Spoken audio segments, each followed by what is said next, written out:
तो नमस्कार साथियों, जय भीम, नमो बुद्धाय। यूजीसी क्या है और इसकी भूमिका क्या है? यूजीसी, जैसा कि आप लोग देख रहे होंगे या सुन रहे होंगे, आजकल जो एक मुद्दा चर्चा में आया हुआ है यूजीसी, जिसपे सवर्ण लोग, सवर्ण यानी कि उच्च जाति के लोग, ब्राह्मण लोग, क्षत्रिय लोग, वैश्य लोग, जिसपे बहुत ज़्यादा विरोध कर रहे हैं। जिसका यूजीसी मतलब यूनिवर्सिटी ग्रांट कमीशन। अब इसका मतलब क्या है? ये क्या है, कॉलेजों में एडमिशन या यूनिवर्सिटी के हर एक चीज़ की वो गाइडलाइन बनाती है। जैसे एडमिशन हो गया, फैकल्टी की भर्ती होगी, आरक्षण के नियम या सरकार के बनाए गए कानूनों को उसमें तय करती है। अब असली विवाद होता क्या है?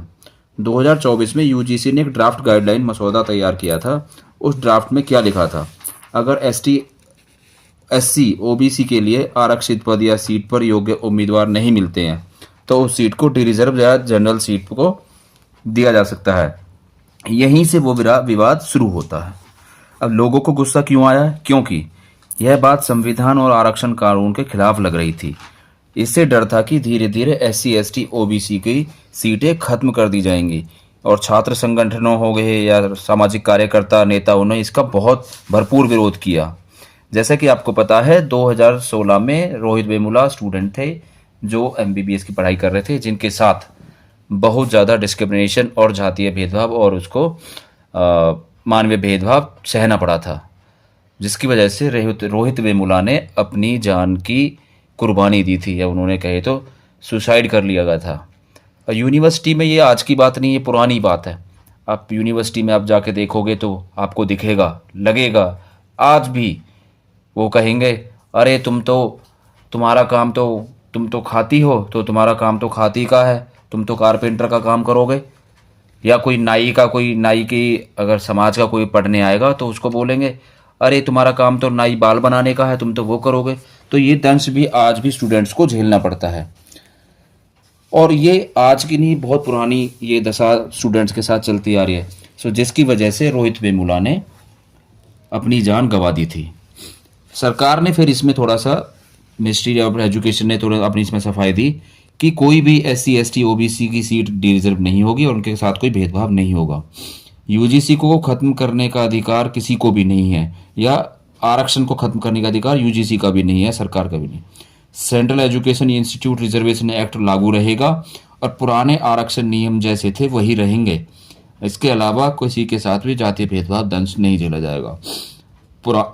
इसके बाद यूजीसी ने वही ड्राफ्ट वेबसाइट से हटा दिया था।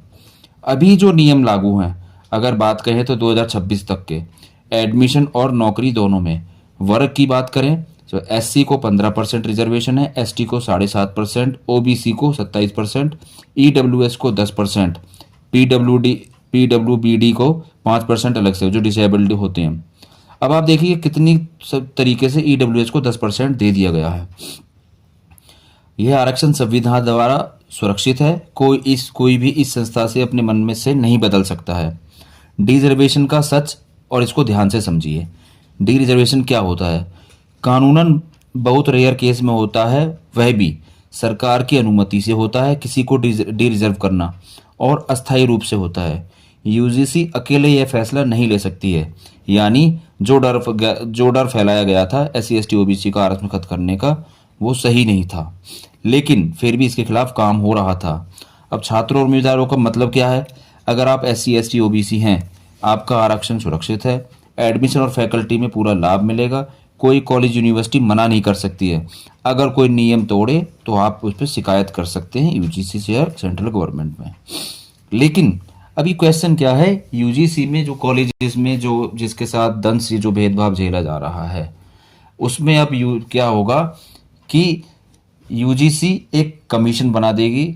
मान के चलिए कोई एससी, एसटी, ओबीसी का बच्चा यूनिवर्सिटी में पढ़ता है और उसके साथ कोई जातीय, मानवीय या उसके साथ फिजिकली असॉल्ट होता है और उसको साथ कोई भेदभाव होता है या करते हैं, तो यूजीसी एक कमीशन बैठाएगी और उसमें अगर उसको वो तथ्य, फैक्ट सही मिलते हैं तो उसमें उसको कॉलेज से निकाला जा सकता है, सस्पेंड किया जा सकता है। उसके साथ जो भी यूनिवर्सिटी जो कमीशन रहेगा, जो फैसला लिया जाना है वो ले सकता है। अब मेरा कहना यह है, सवर्णों को इतना पेट में दर्द हो क्यों रहा है? अगर वो कहते हैं कि भैया हम लोग भेदभाव नहीं करते। अगर नहीं करते तो वो इसका विरोध क्यों कर रहे हैं? अगर जब विरोध करते हैं या विरोध करते हैं तो इसका मतलब जायज़ है। अभी भी विरोध हो रहा है, अभी भी जातीय भेदभाव हो रहा है बच्चों के साथ, SC ST OBC के साथ। जो ये लोग शुरू से बोलते हैं अरे तुम्हारा काम तो चमड़े का काम था, तुम तो चमड़े का काम करो, तुम्हारा तो खाती का काम था, तुम तो खाती का काम करो, तुम्हारा तो भैंसों का काम था, तुम तो भैंसों को चराओ। तो इसका मतलब ये लोग अभी करते हैं, इसलिए ये लोग विरोध कर रहे हैं। तो मैं सल्यूट करूंगा जिस भी अधिवक्ताओं ने ये केस लड़ा है, जिस भी पीठ ने ये फैसला दिया है, आपका बहुत बहुत धन्यवाद। और ये एक सच्ची श्रद्धांजलि रहेगी हमारे रोहित वेमुला भाई को, जिन्होंने अपनी जान की कुर्बानी दी थी सिर्फ इसी दंश को झेलने के लिए। मैं चाहता हूँ आगे किसी भी भाई या किसी भी के साथ, किसी भी समाज के साथ ऐसा ना हो। बहुत बहुत धन्यवाद। अगर आपको वीडियो अच्छी लगी हो तो आप हमें कमेंट करें। धन्यवाद।